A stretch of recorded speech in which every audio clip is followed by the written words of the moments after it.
ওই বন্ধু,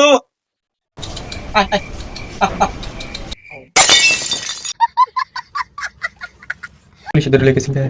তখন খুলছিলাম যে দোকান করলে পুলিশে নিব কে? আতুর দিয়ে বাইরে খুলছিলাম, अम्मा बहन पे आ जाऊंगा मैं इनकी। শুনলাম তোর বলে ব্যাকআপ হয়েছে। ও তো লাগে গেছে। কে আমি কি করলাম? তুমি না খুশি দিয়েছি এনগেজ করবার। দোকান চেন্দিছিলি হ্যাঁ, সাইকেল আছে। জানাস? গার্লফ্রেন্ডের লগে ব্রেকআপ হওয়ার পরে টানা 15 দিন না খাইছিল। শালা লজিক লেগে কথা 15 দিন কেউ না খাই বাসে। লজিক লেতে কইলাম দিনে গেছি না হয়তো তো ঠিক পেট পেটে খাইছি কিছু গান দোষকে ব্রেকআপ হয়েছে ভাই দিনের রিলেশনশিপ আছে 3 মাসের। তাহলে ওটা রিলেশনশিপ আজকে ইন্টার্নশিপ কর ইন্টার্নশিপ অনেক চিন্তা করলাম। সব চিন্তা ভাবনা করে একটা জিনিসই পাইলাম, মেনে নিলেই শান্তি, মনে নিলেই অশান্তি।